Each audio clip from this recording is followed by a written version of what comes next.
In an age where governments have grown into sprawling leviathans, consuming privacy and property under the banner of so-called transparency, the rational individual faces a stark choice: submit or reclaim sovereignty.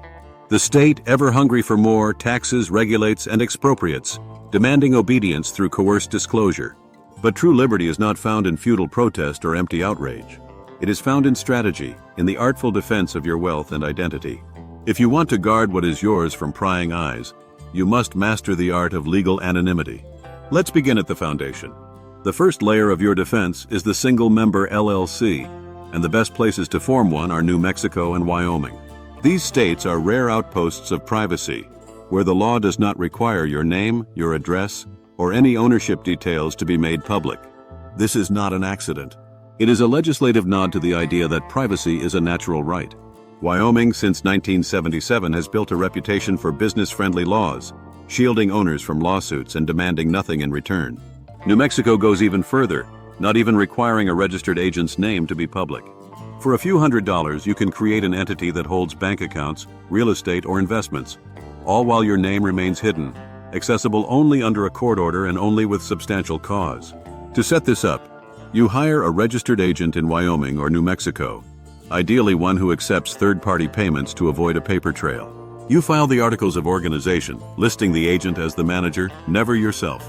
This LLC becomes your public-facing shield, but it is only the outer wall.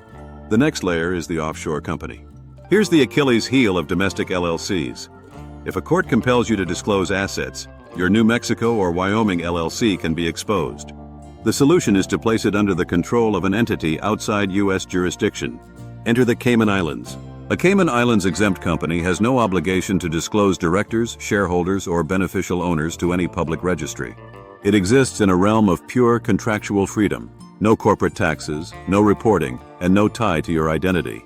By making this Cayman entity the sole member of your U.S. LLC, you sever the ownership chain from prying eyes. Even if someone manages to pierce the LLC, they hit the brick wall of Cayman secrecy laws, which criminalize unauthorized disclosure of company information. To do this, you engage a Cayman trust company to incorporate your exempt company. You structure the Cayman entity as the sole owner of your U.S. LLC, and you use nominee directors provided by your trust company to sign documents. You retain control through a private agreement, but on paper, the Cayman company directs the LLC. But who directs the Cayman company? That brings us to the third layer, the unshakable trust. To anonymize ownership of the Cayman entity, you turn to a Nevis or Cook Islands trust. These jurisdictions are the gold standard for asset protection. Their laws explicitly forbid disclosure of trust beneficiaries, settlers, or assets to foreign governments. Even if a U.S. court orders you to repatriate assets, Nevisian courts will ignore it. The trust is a black box by design. Here's how it works. The trust owns the Cayman company. You, as the settler, appoint a private trustee, ideally based in Nevis or the Cook Islands, to manage it.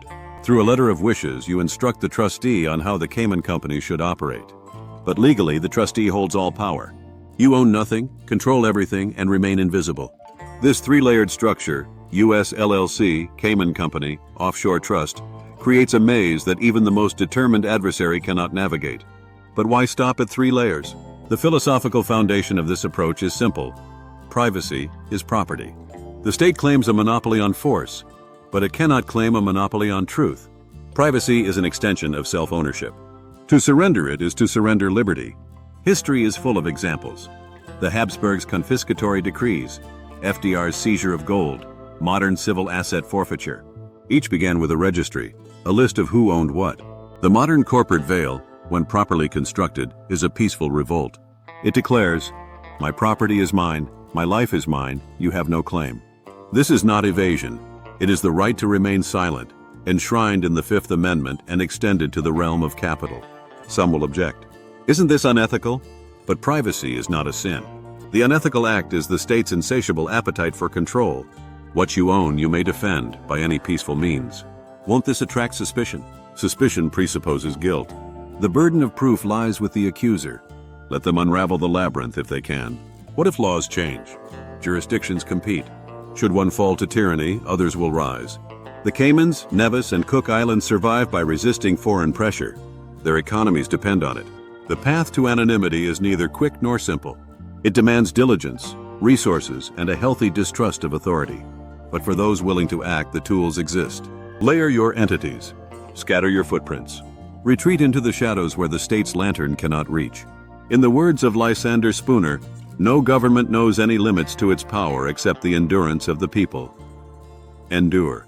Protect. Obscure. Your wealth and your freedom depend on it. Thanks for watching. If you're ready to take the first step toward bulletproof asset protection, get in touch with Liberty Mundo at clients@libertymundo.com.